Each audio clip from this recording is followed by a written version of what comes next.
Je m'étais promise de ne plus jamais répondre à ce genre de commentaires, mais franchement, l'agressivité de certains de nos frères est si intenable que ça ne choque plus, ça n'offense plus, ça fait plutôt rire. Et c'est pour cela que je vais répondre aux commentaires de ce frère, mais d'une manière humoristique.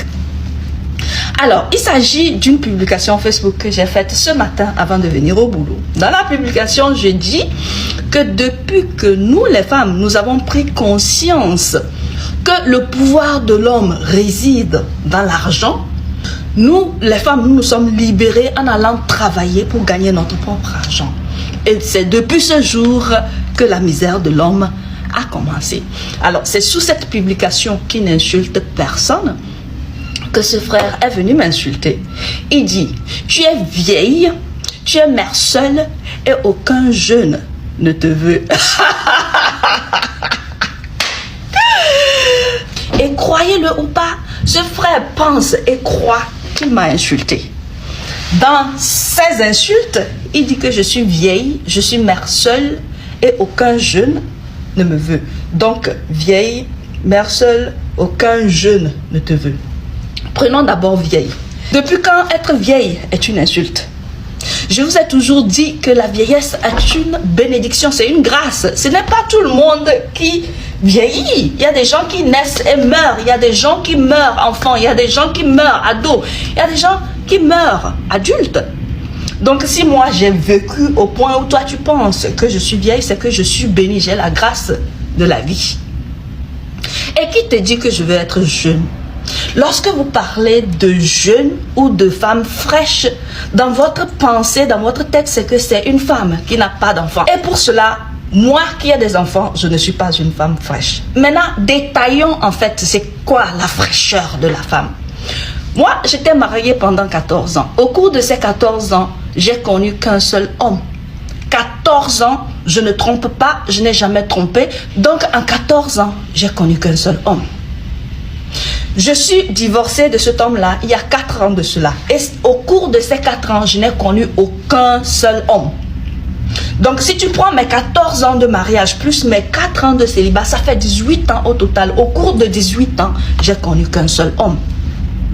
Maintenant, si tu penses que parce que moi je suis mère, je suis vieille et je suis fanée, dis-moi, celle-là qui n'est pas mère, qui n'a pas été mariée, dis-moi combien d'hommes elle a connu en 18 ans. Hein? La liste peut être longue. La fraîcheur d'une femme, c'est pas le fait qu'elle a fait un enfant. La fraîcheur d'une femme, c'est comment elle a entretenu son corps. Et lorsque tu couches avec multiples partenaires, on ne peut pas dire que tu es frais ou tu es fraîche. Que tu sois homme ou femme, lorsque tu multiplies de partenaires, tu n'es pas frais. Je n'aime pas trop m'attaquer aux femmes. Mais lorsqu'il y a certaines vérités à dire, il faut les dire.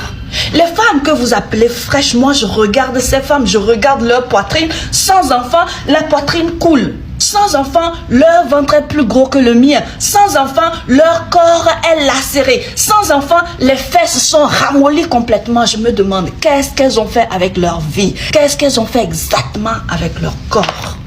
Pour comprendre cela, mon frère, il faut avoir une certaine maturité que toi, malheureusement, tu n'as pas. Ça, c'était pour répondre à l'insulte de vieille. Maintenant, lorsque tu dis que je suis mère seule, comme si je devrais avoir honte d'être mère et seule, je me demande à quoi tu penses. Regarde-moi, dans ma vie, de tous mes accomplissements, la seule chose qui me rend si comblée et si heureuse, c'est le fait d'être mère. Donc mes enfants ont une valeur inestimable dans ma vie. Et pourquoi est-ce que je devrais avoir honte de mes enfants? Je ne comprends pas. C'est parce que tu n'es pas parent, peut-être que tu ne comprends pas. Tu n'es pas maman. Il faut être maman pour comprendre que lorsque tu as des enfants, ces enfants représentent la chair de ta chair.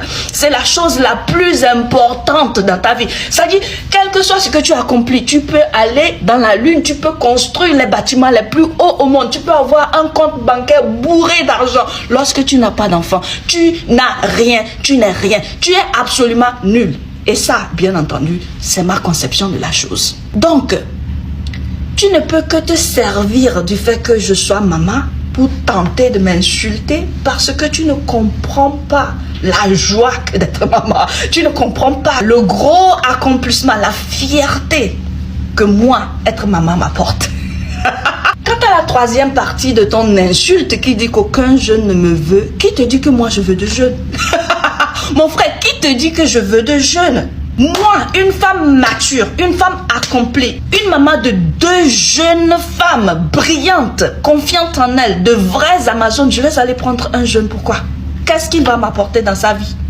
Un jeune qui est incertain, sa profession, il ne la connaît pas encore. Sa sexualité, il ne la maîtrise pas encore. Sa sagesse, ça n'existe pas. Il n'a jamais été marié. Il n'a peut-être pas d'enfant. Il n'a pas d'expérience de vie de couple. Il n'a absolument rien. Et il n'a absolument rien accompli spirituellement, matériellement et physiquement. Et tu penses que dire que je n'aurai pas de jeune dans ma vie était supposé m'offenser? Non, mais non, mon frère. Je ne veux pas d'un homme jeune dans ma vie. L'homme que moi je veux dans ma vie, c'est l'homme qui apprécie le fait que je suis maman et j'ai de l'expérience. L'homme qui lui-même a l'expérience maritale. L'homme qui lui-même a des enfants et qui comprend l'importance des enfants. L'homme qui comprend que lorsque moi je lui fais confiance et je lui fais rentrer dans ma vie, dans la vie de mes enfants, c'est un privilège, c'est une faveur que je lui fais. Vos chantages que vous faites là, allez faites ça aux petites filles qui ne connaissent pas leur force et qui pensent que être maman diminue leur valeur de femme. Sinon, portez-vous bien, passez un bon mercredi et à ce soir pour les directs Allo Insolite. Câble. Il n'y a même pas de problème même. Il n'y en a pas. En fait, il n'y en a pas. Ouais, ouais. Elle oublie souvent qu'elle est mère porteuse. Vous la voyez comme ça là. Souvent, elle crie sur Jeddah. Et elle dit, hein, culottée, elle est culottée. Culottée, la boulou. Ah, Seigneur. Elle crie sur Jeddah. Elle dit, ah.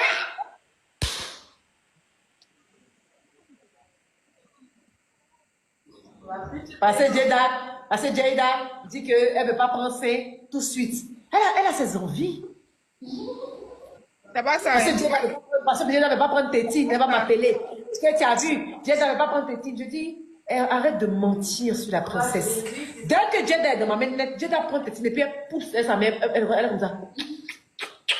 Elle dit, oh, oh, oh, oh.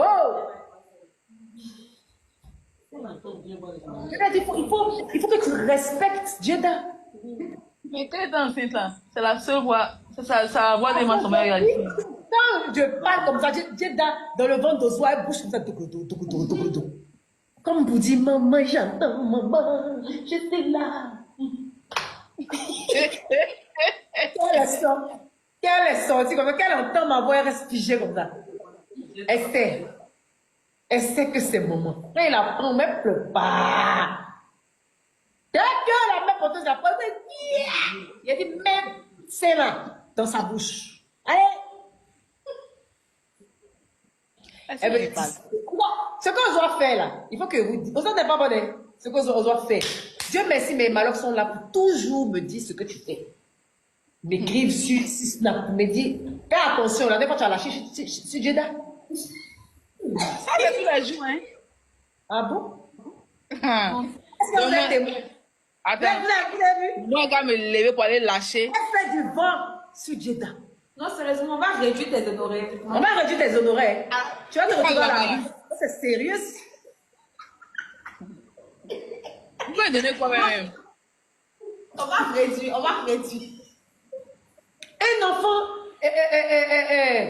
précieux. En tout cas, c'est que tu as la dernière fois. Tes nourritures avariées, tu manges depuis que tu as accouché là. Déjà, avant même l'accouchement, ton cul n'avait pas de fruits. Les premiers gens qui nous suivaient là connaissent comment ton lâcher n'était pas du jeu. Ou bien? Plus tu grandis, plus ça devient compliqué. Et puis c'est ça quand tu veux subir. Merci, il faut me lever. Tu ne peux pas t'élever. Je vais me lever. Attends, quelqu'un qui marche, je vais me lever pour lâcher à cause d'elle. Pied. Il avait mes raquettes. Il faut parler fort tout le moment. Mon sac est où? C'est vraiment même mon sac est où? Hein? Tout le monde n'a qu'à écouter. Tout le monde n'a qu'à écouter. Après de Ozoa là. Tout le monde n'a qu'à écouter. Parce que moi, devant tout le peuple, tout le monde sait que Jeddah c'est mon enfant. Ce que Jeddah est en train de faire là. Ce que Ozoa est en train de faire à Jeddah là. Si c'est bon, dites-moi. Pas bon du tout. C'est bien qu'ils vont ici là même. Il faut leur demander s'ils lâchent pas à côté de leur enfant. C'est qu'ils vont voir. Moi, je n'ai jamais lâché à côté de Kobe. Donc c'est moi qui es Non, lâché, ça intoxiqué. me connaît. Mais je n'ai jamais lâché à côté de Kobe. C'est moi qui es intoxiqué.